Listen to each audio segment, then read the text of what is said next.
رب العالمين وبه نستعين على أمور الدنيا والدين أشهد أن لا إله إلا الله وحده لا شريك له وأشهد أن محمدا عبده ورسوله صلى الله عليه وسلم لا نبي ورسول بعده أما بعد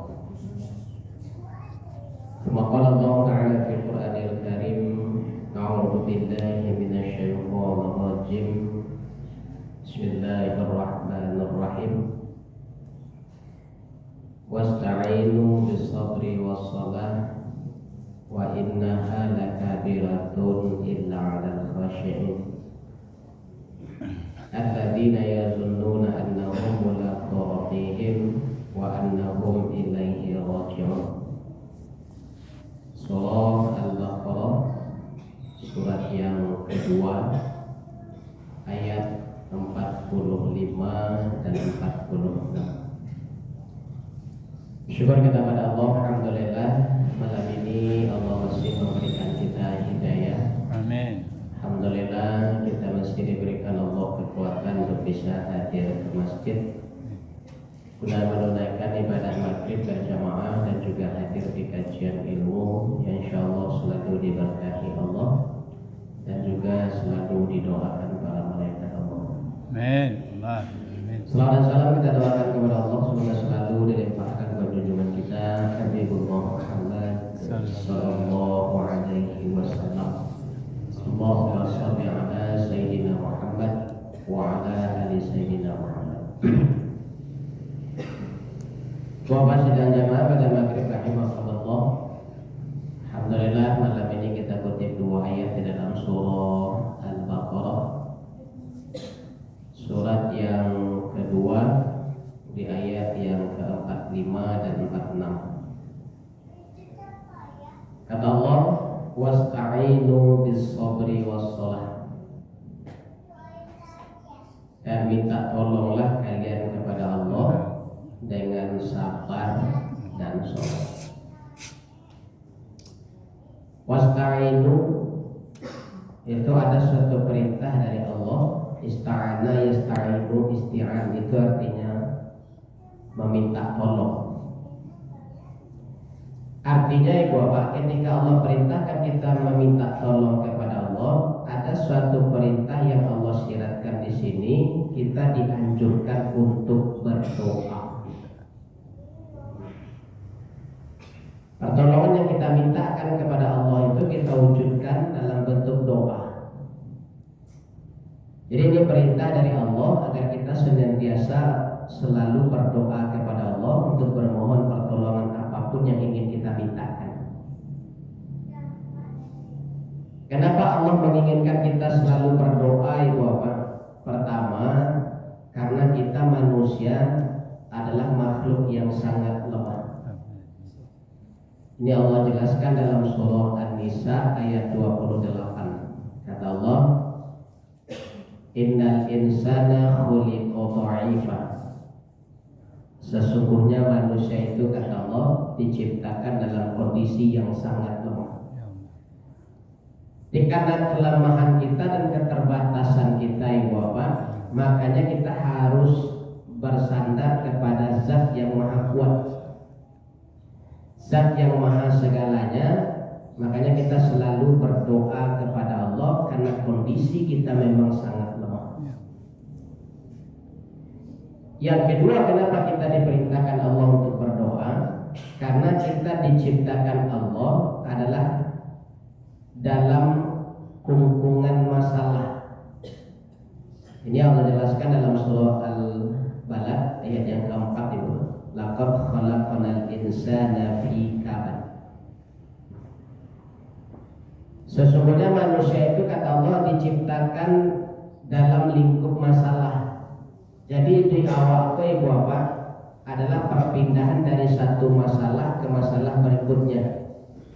Selesai cek masalah ibu bapak, itu masuklah ke masalah yang baru. Jadi kalau ada orang yang hidup tidak ingin ada masalah, nah itu mati selain ibu bapak. Karena selagi masih hidup tetap ada masalah. Cuma kadar masalah itu beko yang berbeda-beda. Ada yang ringan, ada yang sedang, ada yang berat. Itulah hidup kita. Karena kata Allah manusia itu diciptakan dari masalah ke masalah, fi kabat. Kabat itu dilingkupi oleh masalah. Dia awak kabagali mau dalam masalah saja ni. Bentuk lingkaran lebih nyamuk. Rasul aja wabana badalan tapi putar-putar situ je. Jalannya yang jauh tapi lingkarnya tak berapa jauh. Kenapa? Karena kita berpindah dari satu masalah ke masalah berikutnya. Selesai satu masalah, besok timbul masalah baru. Selesai lagi masalah, timbul masalah baru. Itu dikatakan Allah dengan fikah. Makanya karena kondisi kita yang lemah, ditambah lagi dengan kita ditutupi dan dilingkupi oleh masalah, maka tidak ada jalan lain, Pak. Wasta'inu. Mohonlah pertolongan kepada Allah. Maka kita dianjurkan oleh Allah untuk berdoa. Selalu berdoa kepada Allah. Jangan pernah berputus asa dan jangan pernah berhenti berdoa. Apapun kondisi dan keadaan kita, Allah tuntut kita selalu bermohon kepada Allah dalam bentuk doa. Nah, seperti apa doa yang diinginkan Allah? Bisobri wassalah. Jadi berdoa itu memang mesti sabar itu. Harus sabar. Karena kata Allah, Ud'uni astajib lakum. Berdoalah kepadaku, kata Allah, pasti akan aku jawab. Amin. Di astajib itu dari kata istajaba, yastajibu, istijaban, artinya dijawab. Dijawab Allah. Setiap doa yang kita ucapkan selalu dijawab oleh Allah, tapi ketika dijawab belum tentu langsung dikabulkan. Setiap doa pasti dijawab. Tapi kapan pengabulannya? Ada yang Allah segerakan, ada yang Allah undur karena belum saatnya, ada yang tidak Allah kabulkan sama sekali sampai dia meninggal. Kalau dikabulkan langsung berarti pas waktunya itu. Berarti itu berkah yang diberikan Allah kepada orang yang berdoa. Ada yang diundur pengabulannya. Kini awak berdoa, malah 20 tahun yang akan datang baru Allah kabulkan. Bahkan mulai kita berdoa sampai kita mati pun tidak akan dikabulkan Allah. Tapi setiap doa pasti dijawab. Tapi dikabulkannya tergantung Allah melihat kondisi dan keadaan kita siap atau tidak, butuh atau tidak. Sama jadi ke ibu bapak. Anak ibu bapak SD kelas 4. Datang ke awak Pak, diminta Pak atau Mama, awak besok pergi sekolah, nyo pakai Honda. Pokoknya awak nyo sekolah pakai Honda. Apa jadi Bapak? Iyo. Kan dijawab itu nak? Iyo. Tapi bila dikabulkannya itu Bapak? Apakah langsung Bapak balik Honda? Enggak. Bila kira-kira akan dikabulkan permintaannya nyo pergi sekolah pakai Honda? Tentu aja kalau lah SMA nanti baru lagi Honda.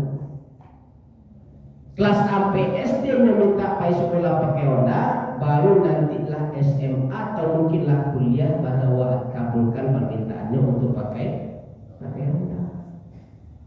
Nah, sama kondisi seperti itu Bapak. Awak berdoa kepada Allah, berdoa astajib lakum. Berdoalah pasti aku jawab kata. Tapi masalah kabul itu tergantung kondisi dan situasi dan keadaan yang Allah lihat. Kebutuhan atau tidaknya kita saat itu Allah lihat. Kalau memang butuh, Allah berikan. Itu kadang-kadang Bapak berdoa aku kadang-kadang tidak sesuai dengan kebutuhan. Banyak kita yang berdoa karena sesuai dengan keinginan. Awak ingin tapi belum butuh. Awak belum butuh auto tapi lah minta doa auto. Dia kira Allah sepeda. Awak minta auto sepeda dapat. Ya pembali autonya bisa dapat. Jadi kemudian kau dapat awak auto itu. Tapi pembali minyaknya mahal. Karena kemampuan untuk bayar sepeda atau beli baris lah payah ada minta foto dan foto ke mana mobil atau ada hadiah. Jawabnya apa? Bisa iklan lah itu Pak. Dia akan tahu kemampuan awak. Karena kebutuhan sehari-hari awak lebih penting daripada itu. Sama kecuali dulu, iyo nak kababe tijo kudo hanya awalnya kudo murahnya coba. Membali lumpuh ya dan payah Pak. Kayak itu cara kayak dulu nebo. Membali kudo murah juga, membali lumpuh ya bukan bedo. Beko kamari lari ke gua membali lumpuh mana tak do. Sama istilahnya. Allah akan kabulkan sesuai dengan kita butuh atau tidaknya. Kalau memang saat itu kita minta dan kita memang butuh, Allah akan kabulkan. Dijawab, kemudian dikabulkan. Atau makanya Bapak berdoa itu butuh kesabaran. Namun tak sasa-sasa dia. Kadang orang awak kalau kamu minta tak sasa, kalau berimbau, mailah. Kau berdoa dia minta capek dikabulkan, kau diimbau Allah, kau luka-kolu juga. Tunggu, beko je. Nah, kalau mau doa nak tersasak minta dikabulkan. Kau diimbau tersasak minta. Makanya sesuaikan dengan kebutuhan itu yang Allah lihat. Makanya ibu bapak kata Allah minta tolonglah kepada Allah dalam bentuk doa kepada Allah, tapi butuh kesabaran. Karena tidak semua doa dikabulkan seketika oleh Allah, tapi dijawab pasti. Nah kalau seandainya doa kita tidak dikabulkan oleh Allah sampai kita meninggal Bapak, nanti semua doa-doa yang kita minta kepada Allah tapi belum sempat dikabulkan, di akhirat akan Allah jadikan amal soleh untuk Allah. Ketika di sidang awak ditanya Allah saya mau si A, akhirnya Allah si A tolong jadi ke belakang, jadi ada si A ke belakang, ayo nampak di belakang itu gitu. Saya melihat dua bukit ya Allah. Allah dicari benar gitu. Allah ayat nampak, ia dua bukitnya coba. Apa kata Allah?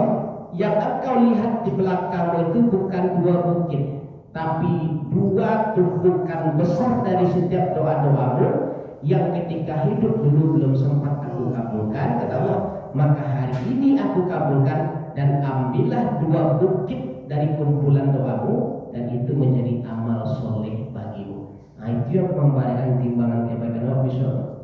Ini selagi yang dikabulkan juga doa salah kali itu. Doa-doa dulu zaman-zaman ketek dulu lalu dikabulkan minta gini balik.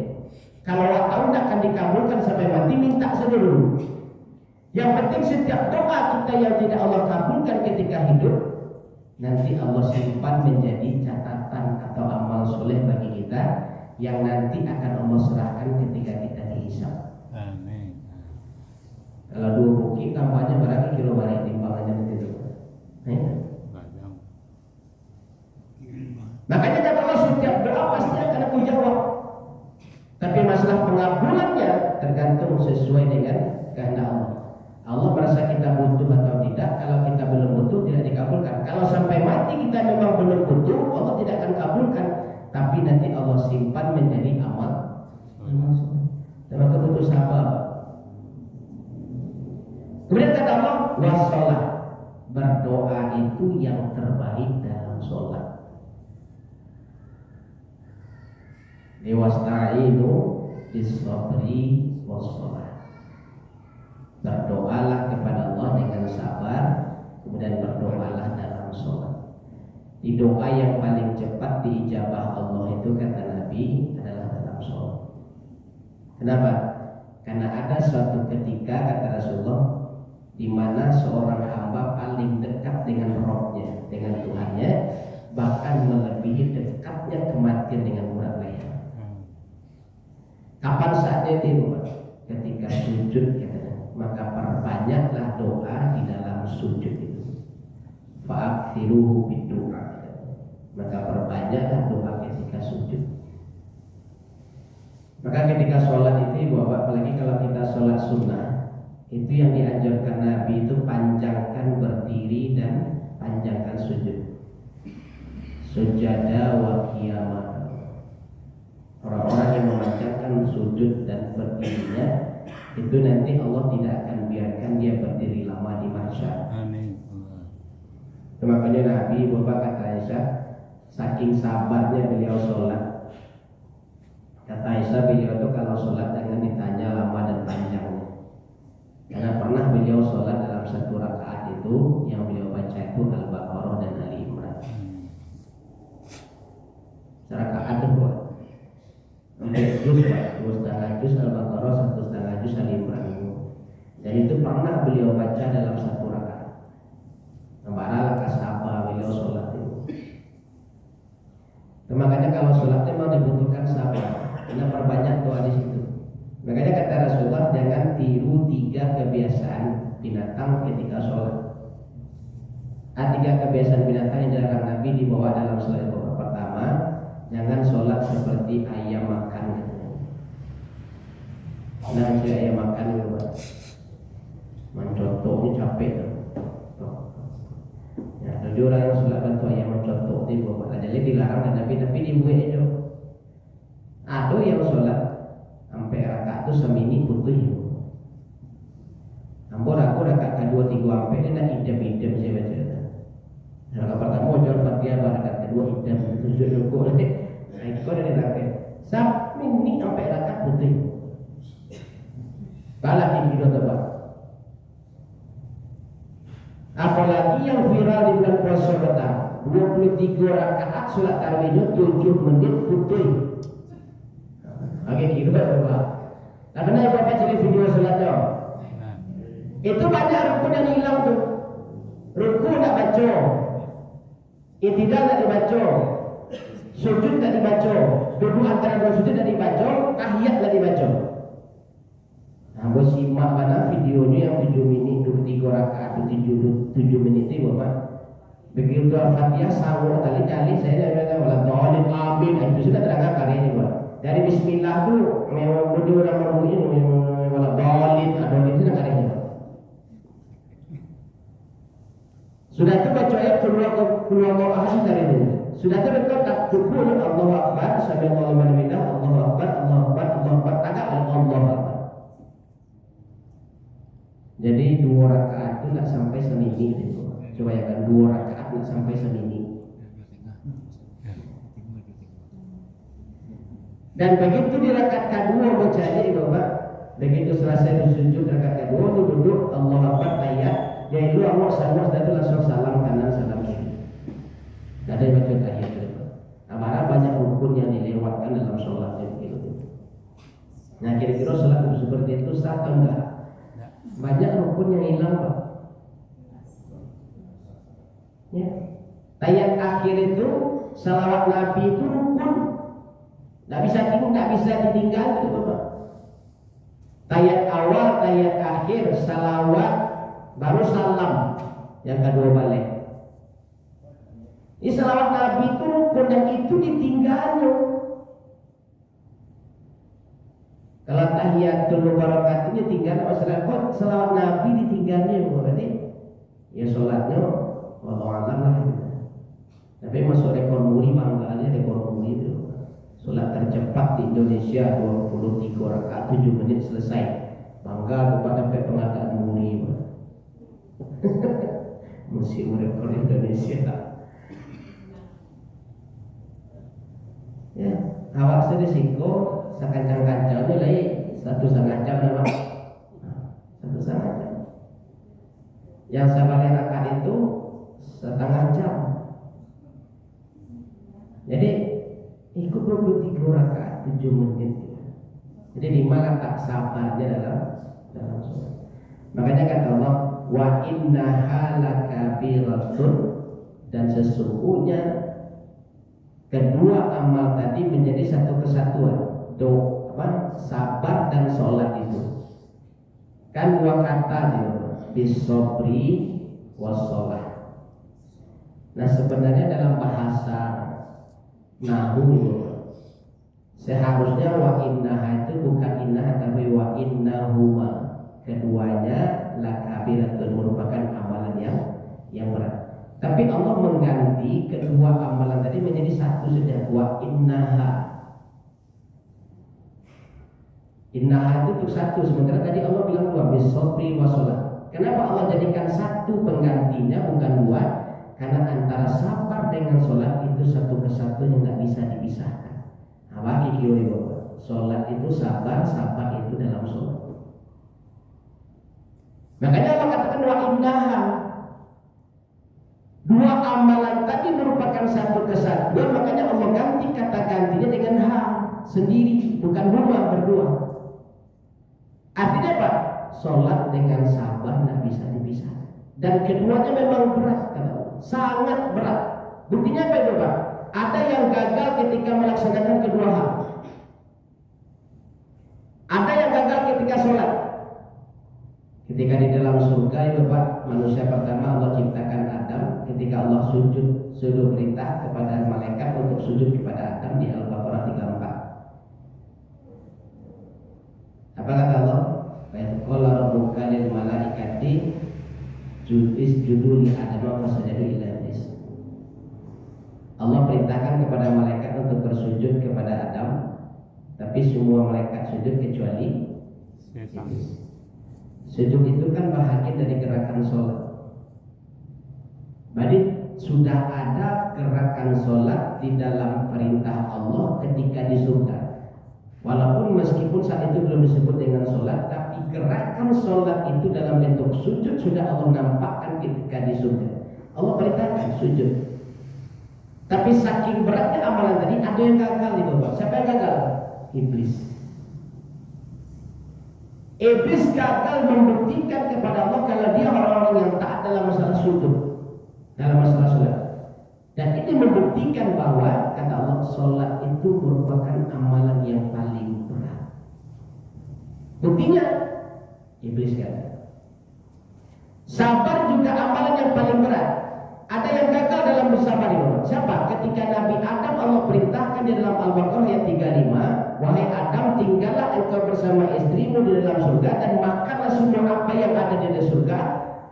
Wala taqrabah hadhihi syajarah. Tolong jangan mendaki ke pohon itu. Itu larangan itu. Larangan itu artinya menahan dalam bahasa Arabnya imsak. Jadi ada dua yang dimanakan dengan imsak, menahan. Pertama asyam, puasa. Asyam fil lughah al-imsak. Puasa secara bahasa maknanya menahan. As-sabru fil lughah al-imsak. Sabar di dalam bahasa artinya juga menahan. Nah, ketika Allah perintahkan kepada Adam, tolong tahan diri engkau Adam, jangan mendaki ke pohon itu, tahan, sabar kata Allah. Tapi Adam gagal itu. Dia tidak sabarnya Adam, akhirnya Adam gagal. Tidak bisa menempatkan posisi sabar dalam dirinya, akhirnya menahan diri untuk menjaga larangan Allah, dia tidak berhasil. Makanya Allah katakan wa innaha lakabiratun, sesungguhnya kedua amal tadi sholat dan sabar itu sangat berat. Makanya ada orang-orang yang gagal dalam menempatkan posisinya dalam sholat dan sabar. Sholat berat itu dibuktikan dengan gagalnya iblis dalam masalah perintah Allah tentang sujud. Sabar berat buktinya Adam gagal dalam menahan diri untuk tidak melakukan larangan Allah. Semoga kita Allah Bapak wa innaha lakabiratun. Sesungguhnya kedua amal tadi menjadi satu kesatuan dan itu keduanya sangat berat. Illa 'alal khasyin, kecuali bagi orang-orang yang khusyuk. Baru tak tarik. Jadi berdoa, sabar, sholat, khusyuk. Nah itu sejalan itu. Orang yang sabar dalam sholatnya pasti khusyuk. Tapi kalau orang tidak sabar dalam sholat, tidak akan bisa khusyuk. Itu makanya orang yang tak kaki-kaki sholat, yang bantu contoh ayam itu Pak, itu tidak sabar. Orang yang sholat tarawih 23 rakaat 7 menit itu tidak sabar itu. Nah kan pernah misalnya mengatakan dirinya bisa khusyuk dalam sholat. Apalagi dalam bentuk makanya saya sakit pinggang, mereka taruh dia 23 rakaat 7 menit itu Pak. Hah? Turun saya main lelo, itu turun ku ada yang kata apa ya? Baru kan turun sujud baru nyoba kaki turun ini sampai tagak boleh tu. Ini cuma ada capek tu. Ya kalau seandainya sholatnya di masjidnya kayu boleh bapak pada tu malu tu turun tu. Ya pada jatuh tu letih tu lagi nak menunggu. Nah pada letih tu awak dan ero turun tu lagi kira bapak kalau tu. Baru kan apa letih baru kasus ini tak tahu balik tu mah. Tapi kau tu bapak. Makanya peserta ini jadi banyak yang muda-muda. Kalau ada anak-anak yang muda-muda, aku kadang-kadang ya 23 rakaat 7 menit. Mungkin panuh dari masa itu dia yang muda-muda. Itu mana dia sukunya tadi. Kalau pada lama 23 rakaat 1,5 jam. Lalu kau tinggal saja sampai kampung. Muda-muda lagi hilang. Karena itu berat. Kecuali bagi orang yang khusyuk. Jadi khusyuk itu hanya bisa didapatkan kalau orang itu sabar dalam sholat. Karena memang sholat itu butuh sabar. Kesabaran tadi yang mendatangkan kekhusyukan. Jadi karena kedua amalan tadi berat kata Allah, yang bisa melakukan keduanya tadi itu cuma orang-orang yang khusyuk. Khusyuk kan memang baik. Makanya kata Nabi salah satu jalan. Nanti di ayat 46 Allah ajarkan tuh cara khusyuk itu seperti apa. Tapi kata Rasulullah, salah satu jalan untuk bisa mendapatkan khusyuk itu hanya dengan berjamaah. Hanya dengan berjamaah. Karena berjamaah itu kata Nabi tanggung renteng. Satu orang yang berbuat semuanya ikut dapat imbasnya. Contoh ibu bapak atau seorang yang khusyuk dalam sholat. Dia jago khusyuknya bisa hanya bertahan khusyuk, maka semua yang ikut sholat saat itu yang berjamaah hari itu dianggap Allah khusyuk satu. Walaupun ada sebagian awak yang kadang-kadang pasrah dalam sholat itu, pasrah atau masalah bare, pengadang ke masalah itu, anak tantunya juga ada penting ikut si imamnya. Imam ruku, imam itidal, imam sujud. Awal rakaat anak tentu dia karena masalahnya pikirannya 80% ke masalah. Begitu imam salamnya lupa. Tapi apa kata Allah? Karena ada salah seorang dari yang ikut sholat berjamaah saat itu, apakah imamnya atau salah seorang makmumnya khusyuk, maka yang ikut berjamaah saat itu dianggap khusyuk. Salah satu jalannya untuk bisa dapat sholat khusyuk itu dia dengan berjamaah. Karena semuanya dapat imbas kebaikannya. Awak tak fasih bacaan, tajwid tak jale, panjang pendek bagai lima mesti bapak. Tapi ada yang berhasil bacanya fasih, bacanya tajwidnya berhasil, panjang pendeknya jale. Itu awak tak boleh dong. Dianggap awak pun fasih membaca bacaan sunat. Kenapa? Satu yang berbuat satu yang lain. Ada pakaian awak kurang berhasil. Ada salah seorang yang menjaga kebersihan pakaian. Bahkan setiap sholat itu ganti tadi baju dulu demi menjaga kebersihan pakaian. Dan awak kadang di waktu dari subuh sampai isya itu kayak itu sampai dulu pak. Itu kayak itu sarwa katanya. Tapi karena ada seorang yang selalu menjaga kebersihan pakaiannya, kita pun tak bawa rendong dulu. Tapi kalau sholat sendiri ya tanggung surang, tidak khusyuk tanggung surang, tidak berhasil bacaan tanggung surang, tidak berhasil pakaian tanggung surang. Apalagi kalau sholat surang itu bulan-bulanan ada setan di rumah. Karena kata Nabi setan itu mengganggu orang sholat, menyesatkan orang sholat, mengganggu khusyuknya orang sholat itu seperti serigala menerkam kambing. Kan sifatnya serigala macam kambing kan kambing yang bergerombolan dicakau di rumah. Kambing yang mainkan ingat surah. Setelah pisah jadi rombongan di rumah, perintah di serigala itu. Gua kalau kawannya lebih baik gua masuk ke arah kandang aja nampak rumput lama dia makannya dan tinggalnya sudah mana surah apa rasanya di serigala. Jadi incaran mana serigala. Asamu jawab itu. Awak yang sholat berjamaah kok antara yudinda si setan mengadu minta kado bandawa itu tapi yang lain khusyuk awak tak boleh dong. Di sio-sio karena itu setan itu menggoda ketika sholat berjamaah. Tapi yang sholat surang nama rasanya setan. Makanya cara setan mengalihkan konsentrasi awak yang sholat surang itu Pak. Sifatnya kece Nabi menganan menindak takana mainnya lumpuh. Itu sifatnya setan. Bahkan kadang-kadang ibu bapak mencari barang hilang bisa masuk ketika sholat surang.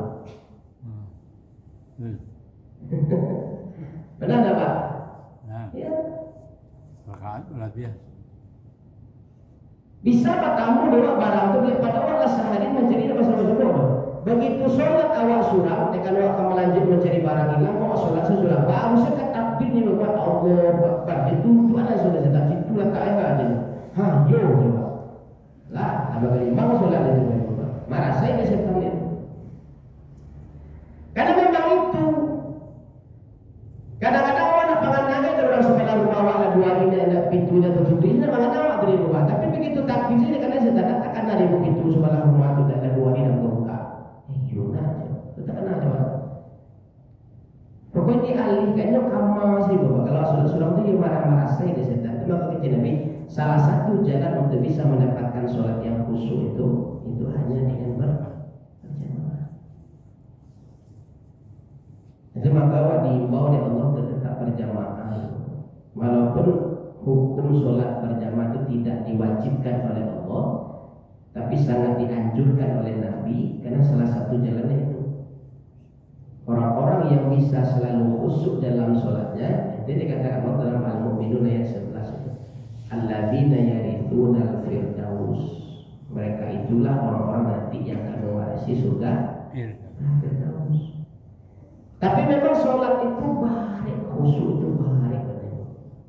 Makanya salah satu jalannya adalah kata Allah di ayat 46, alladzina yazunnuna annahum mulaqu rabbihim wa annahum ilaihi raji'un. Orang yang khusyuk itu kata Allah apabila dia melakukan sholat, dia menganggap bahwa ini adalah sholat terakhirnya dan setelah selesai sholat dia akan kembali kepada Allah.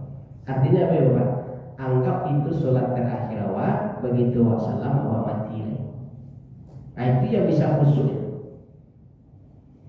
Tapi kalau menganggap sudah sholat isya atau kabar subuh atau sholat subuh bisul, tentang perintah itu sholat awal. Tapi kalau menganggap itu adalah sholat terakhir awal, sudah sholat awal akan hidup lain, pasti sholat terakhir itu ancaan-ancaan itu. Pasti diraja-raja dan khusyuk ada waktu. Kenapa? Karena menganggap itu sholat terakhir. Nah melatih diri menganggap setiap sholat itu adalah sholat terakhir itu yang baik itu, sangat baik. Awak kadang-kadang yakin saya kalau subuh dia besok. Kadang sudah sholat subuh buat subuh dia kan. Apa bila berkek, bila apa yang situ. Sudah asar lah itu. Kadang orang yakin saya kayak dia asar dia. Maka lu suruh asar, kacau kau sholat itu. Sholat subuh lah karena kenapa? Karena habis itu adalah menjadi Yusia sudah asar. Jadi begitu sholat zuhur lah pasti kan kalau subuh sholat asar. Nah kalau itu sholat zuhur lah pasti kacau.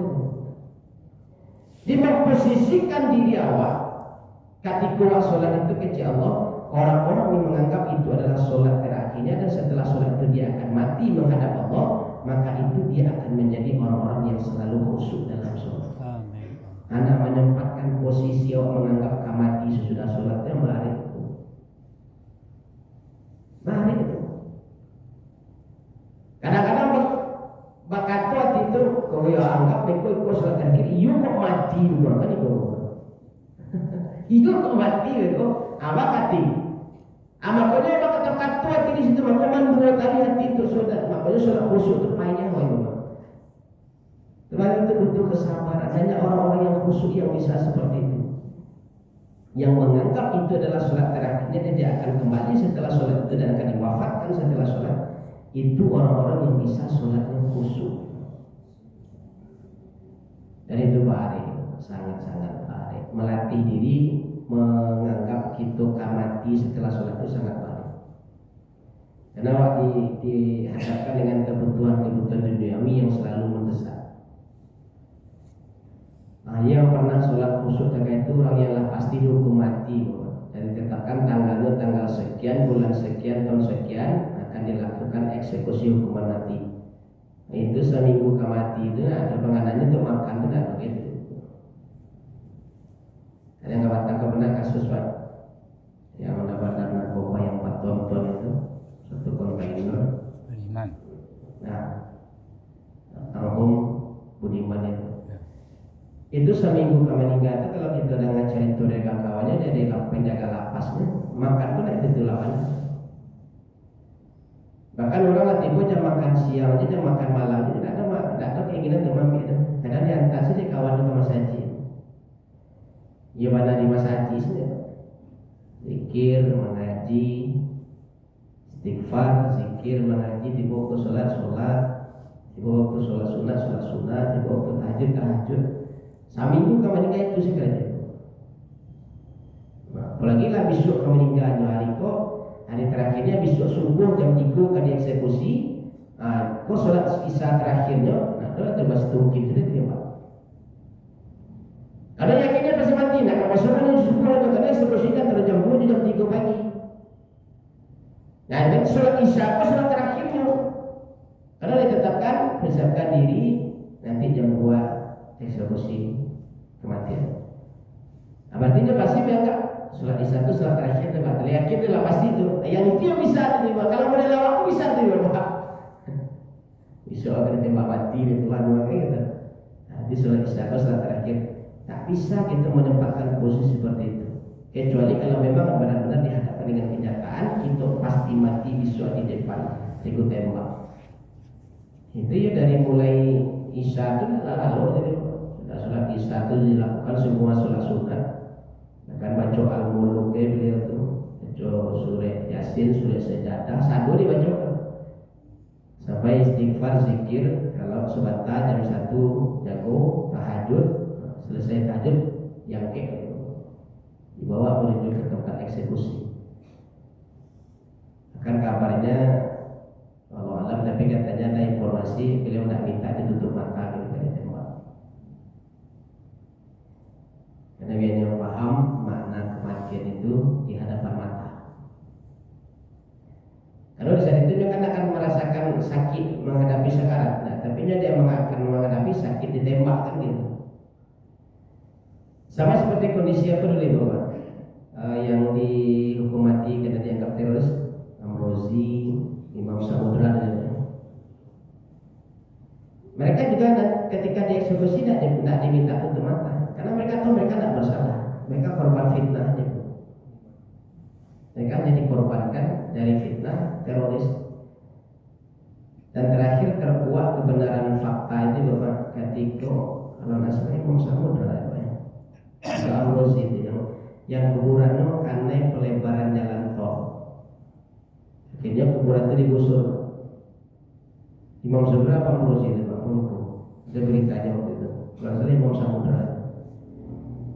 Jadi kuburan itu karena untuk pembuatan jalan tol, maka digusur kuburan itu. Begitu digali, yang terjadi Bapak kain kafannya masih putih aja Pak. Tidak kubu mas Stella dia masih, paling kubu karena bawahnya karena tanah masih utuh Pak, tidak usah. Padahal rezeki umur sekian tahun itu, tidak usang, tidak usam, tidak lapuk, tidak cair. Kain kafannya masih utuh putih seperti baru dimasukkan. Dan jasadnya utuh, tidak rusak sedikit pun, dan itu mengeluarkan bau wangi. Nah itu Pak. Kalau memang teroris wangi gimana? Itu Allah jawab itu. Allah jawab itu. Bahkan ketika dibuka kain kafannya, mau diganti kain kafan baru, jenazahnya malah tersenyum. Sedang tersenyum itu. Dan tidak usah seketek pun dagingnya tidak usah. Padahal sekian tahun dibunuh.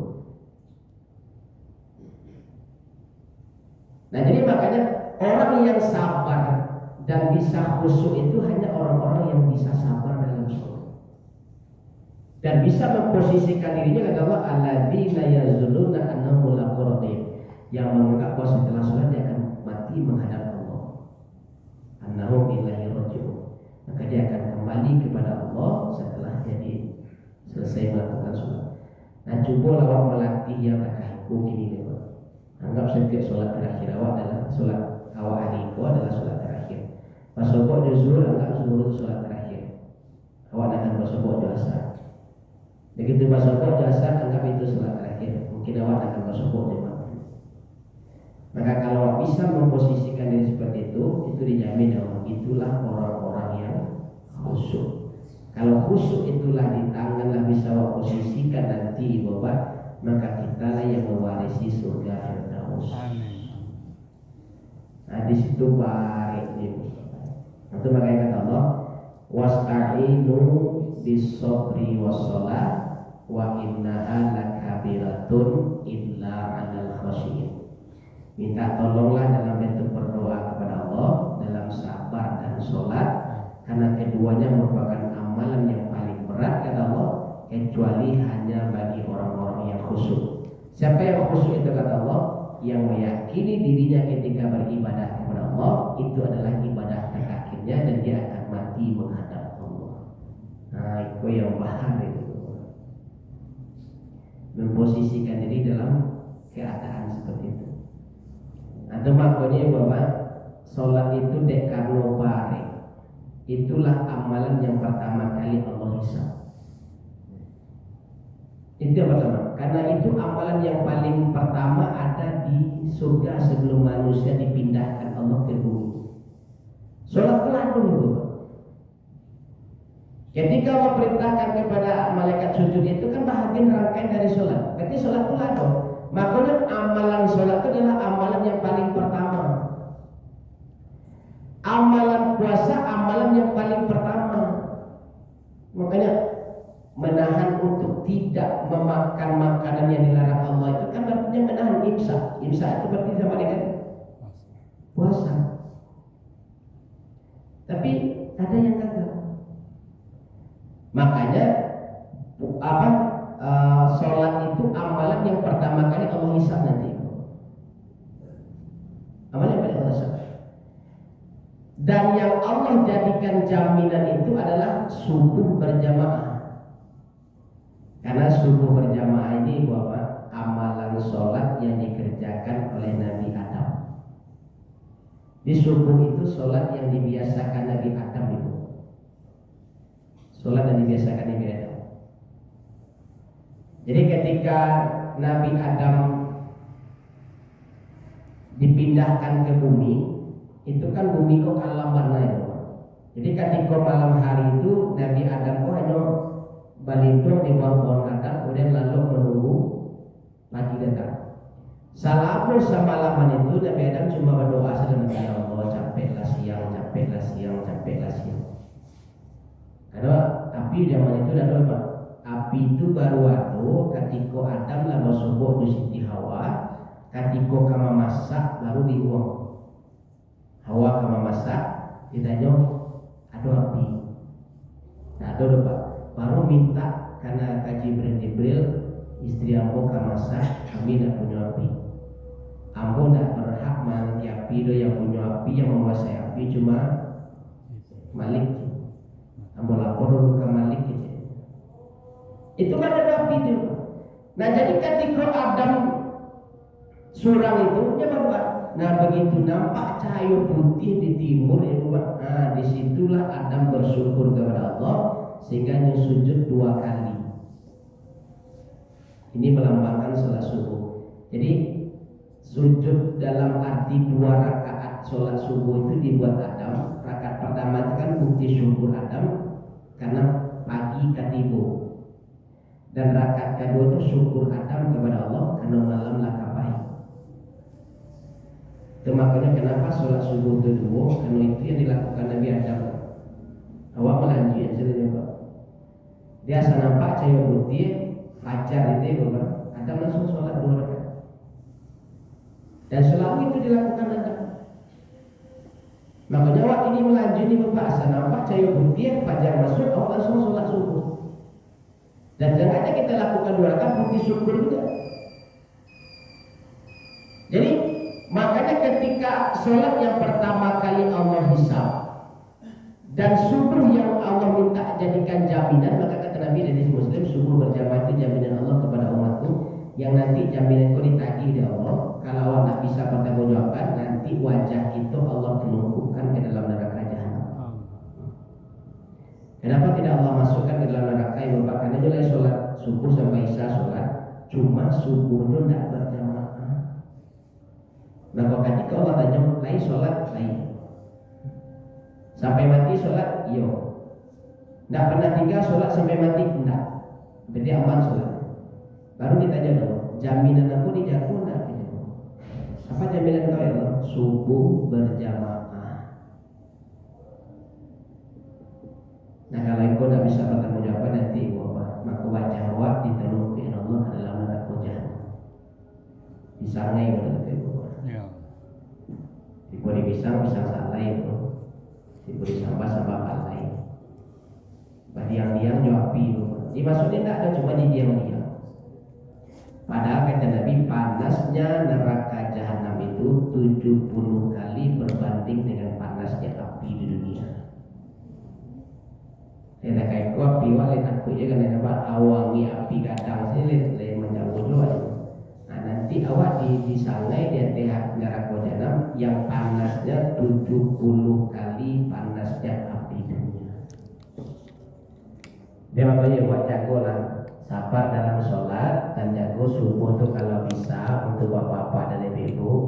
Tidak ada pengecualian itu kalau bisa berjamaah. Tidak bisa 5 waktu minimal subuhnya sampai tidak. Karena itu jaminan. Dan jaminan itu akan Allah nanti tagih di akhirat. Minta. Baik Bapak, mudah-mudahan ke depannya kita bisa selalu berdoa kepada Allah, jangan pernah ada kata putus asa.